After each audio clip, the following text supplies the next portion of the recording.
ये कहानी है एक ऐसे राजा की जिसके पास एक बहुत बड़ा महल था। उस महल के अंदर राजा ने एक स्पेशल खिड़की बना रखी थी जिसके ऊपर एक पर्दा था। राजा जब भी सुबह मॉर्निंग उठता था तो सबसे पहले उस पर्दे को हटाकर ये देखता था कि मेरे नगर के अंदर क्या हो रहा है। एक्चुअल में उसको वहाँ से पूरे नगर का व्यू नज़र आता था। तो राजा ने जब पहले दिन देखा तो उसे सामने एक बेंच लगी हुई थी, उस बेंच के ऊपर एक भिखारी था, उसे नज़र आया। तो उसने अपने जो सेक्रेटरी था उससे बुलाया और उससे पूछा कि उस बंदे को क्या प्रॉब्लम है, बाहर बहुत ठंड है। तो सेक्रेटरी ने कहा सर ऐसा है कि उसके पास कंबल नहीं है ना। तो राजा ने ऑर्डर दिया अगर कंबल नहीं है तो उसके लिए कंबल का अरेंजमेंट किया जाए।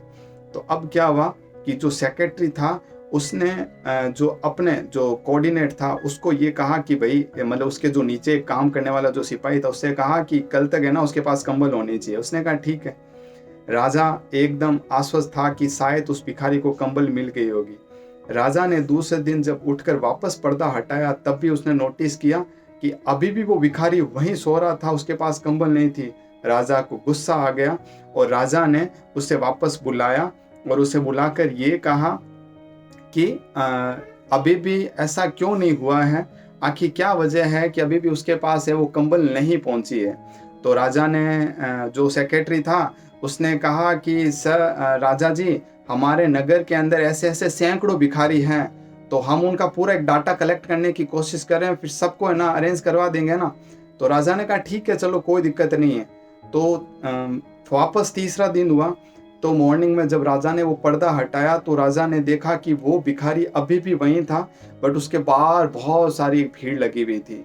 राजा ने कहा कि क्या घटना घटित हुई? तो पता किया गया कि कल रात वो भिखारी जो था वो ठंड के कारण मर गया था। तो राजा को बहुत गुस्सा आया। उसने अपने सारे जो सिपाही थे उनको बुलाया कि अभी तक मेरे आज्ञा की पालना क्यों नहीं हुई? तो उन सब ने कहा कि महाराज ऐसा है कि हम लोगों ने पूरे नगर में ना कंबल बंटवा दिए थे, बट जब तक इसकी बारी आती ना तब तक क्या होगा सारे कंबल ही खराब हो गए थे। तो ऐसा लेकिन उस राजा ने ये नहीं सोचा कि 2 हाथ तो उसके खुद के पास भी तो थे ना, वो भी तो जाकर उस किसी की मदद कर सकता था ना। तो लाइफ में अगर आप किसी की मदद करना चाहते हो ना, तो किसी के ऊपर डिपेंड रहने की ज़रूरत नहीं है। आप खुद जाकर आपको भी ऊपर वाले ने 2 हाथ दिए हैं, आप किसी की हेल्प कर सकते हो, किसी की मदद कर सकते हो। तो लाइफ में अगर आप किसी की मदद करना चाहते हो, तो किसी पे डिपेंड मत रहो, आप खुद जाओ और अपने दोनों हाथों से किसी की मदद करो और दुआएँ कमाओ। Thank you.